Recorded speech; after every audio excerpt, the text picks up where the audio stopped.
show up or piss off. You may be seen, interact, and manipulate him in any ways you see fit.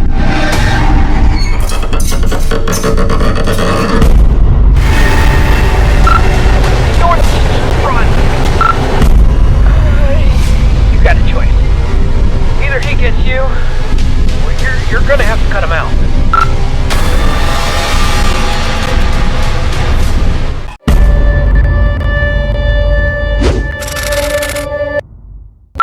Alright, Cliff, welcome to the St. Augustine's Asylum for the Mentally Ill. My producer Tom said good things about you. In your backpack is a flashlight, a voice recorder, an EMF, and a couple of little fun occult things. We'll let you know when to take those out. Ready to pay off some of those college debts and beer tabs? Well, of course you are. And when you're ready, enter in through those front doors. Well, it is a hospital. I mean, it would be weird if there wasn't any type of anatomy stuff. I know it's kind of weird, but I really like that picture frame. When you're done, can you bring that with you?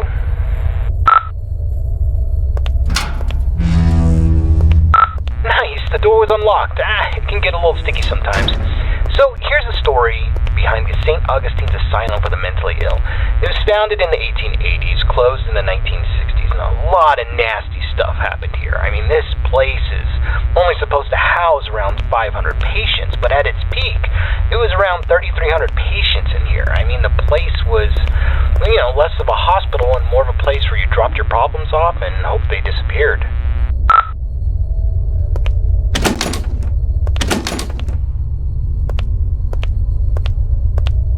In the end, this place was sort of against what the Bible's supposed to teach. I mean, there was no love here, no grace, no healing. The patients were not here to be rehabilitated. Ordinary people just wanted them gone from public. They shoved those with non-threatening mental conditions or those deemed inappropriate to society together with legitimate psychopaths and murderers and other violent monsters and basically said, let God sort it out.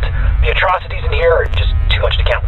The death toll was unreal. The violence, the disease, the abuse, nobody cared. And once you came to this place, you never left.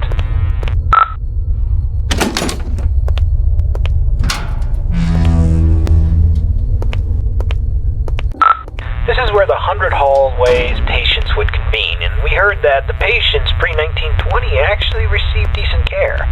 Then the war hit, the depression hit, and then the budgets all fell apart. The room you stand in once healed 20 patients in need of attention, and by the end, 150 patients would pass through this room, naked, starving, attacking each other at random, flaying themselves with metal wires from their beds. Be careful where you step.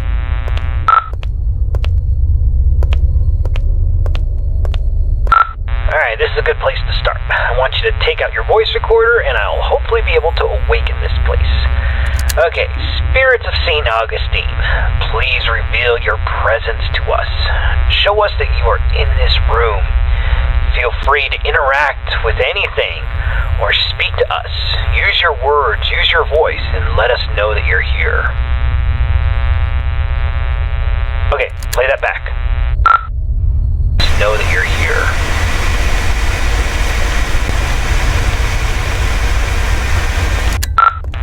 Nothing. Alright, let's try that again.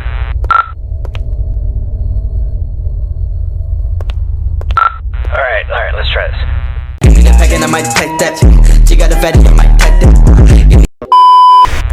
Alright, let's try one more spot. Ghosts of St. Augustine, you're all a bunch of ghoulish pricks. Show up or piss off.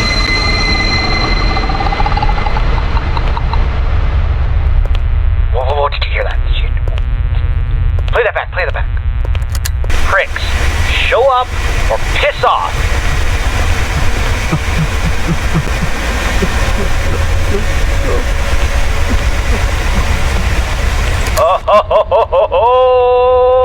Alright, looks like we got an investigation. Alright, I want you to go down the morgue hallway and we're going to continue our investigation in the other gathering area.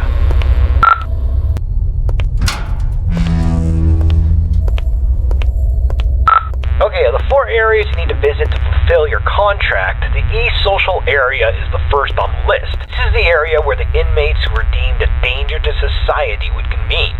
You'll go to this room and perform a summoning ceremony. So walk into the center and we will begin.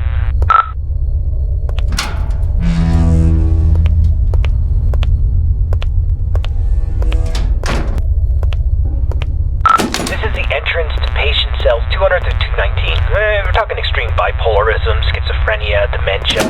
Not necessarily dangerous, but it could be a challenge for society. Dang, the door's locked. That sucks. This is the entrance to the patient cells 220 to 240. This is where they kept the lunatics, the murderers, the sociopaths. The worst of the worst, including Clive the Peeper Johnson. You'd think he would be a pervert with a nickname the Peeper, but the truth is far worse. He was extremely manipulative and very intelligent.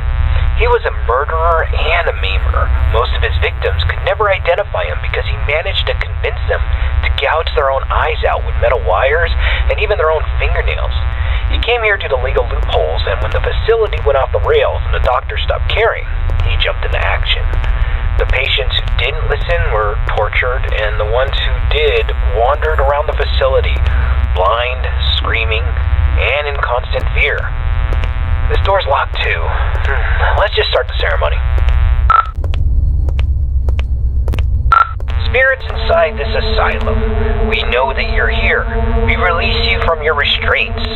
Come forward and live again. This person is no longer shielded from the realm of the dead. You may be seen, interact, and manipulate him in any way as you see fit.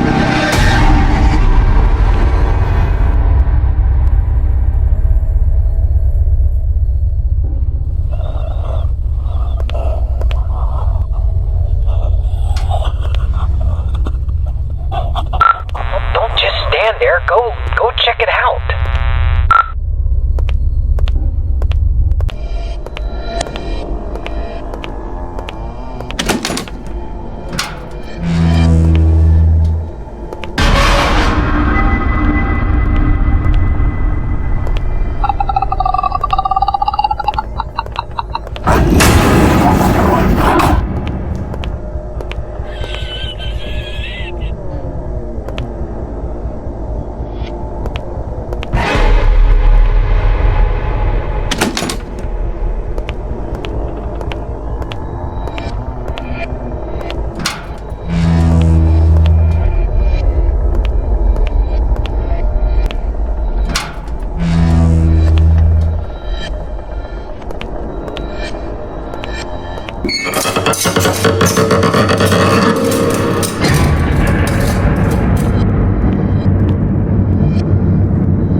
Get out of this hallway and then take your second right.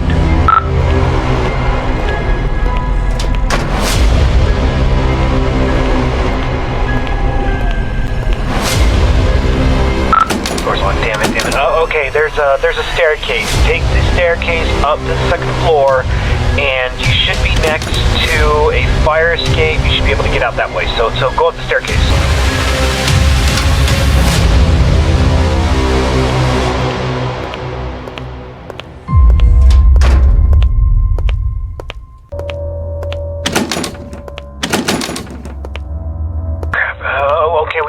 Let's go get something to pry this door open. Go back downstairs. I bet you there was something downstairs we could probably use.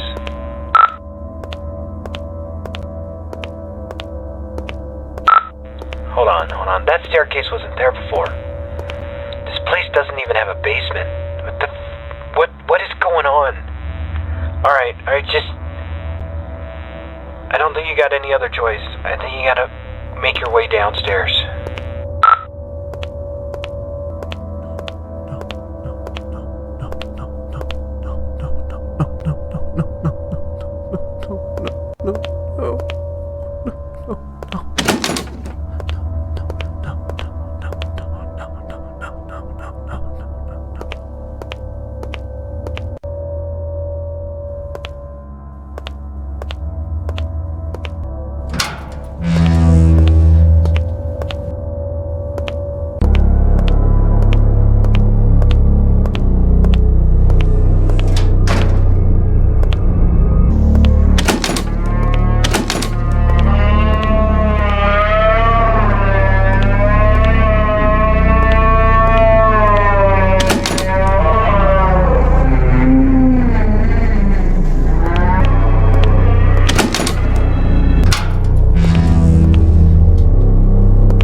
There's an urban legend, and I repeat, it's an urban legend about the peeper, Clive Johnson. You see, there was a patient who suffered from dementia and swore that Clive was more than just a mere man, and he would kind of haunt this patient all throughout the day. You know, rampant hallucinations that progressively got worse, but at night he never saw the peeper. Then he discovered that if he closed his eyes, he could escape Clive, but whenever he opened them, Clive would be there, waiting for him and getting closer and closer. Eventually, the patient used a fork and he blinded himself. And while he was soaked in his blood from his sockets, he screamed to the entire hospital that he was free, he was safe.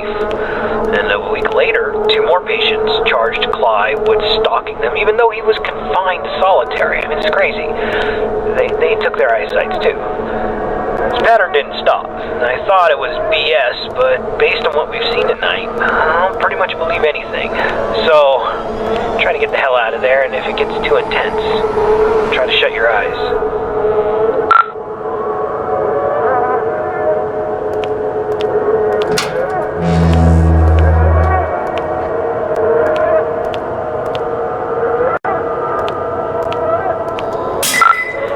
Flashlight broke. I can't use that anymore.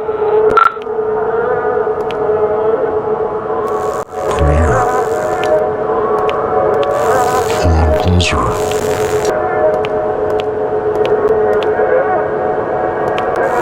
I see you now.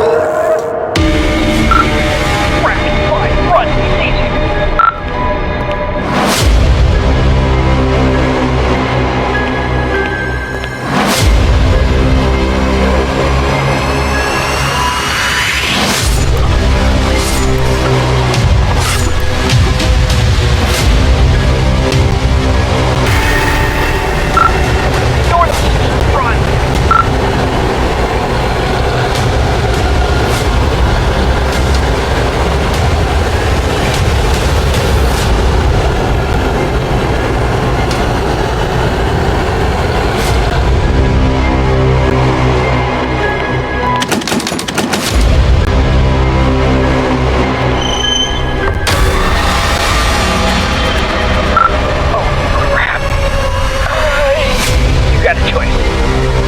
He sees you! You're gonna have to cut him out.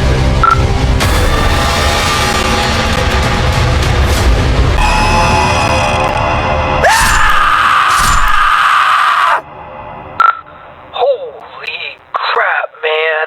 I can't believe you just did that. You freaking gouged your eyes out with a scalpel. Are you alright? I know you're not. Holy crap. Alright, we're getting a picture from your camera.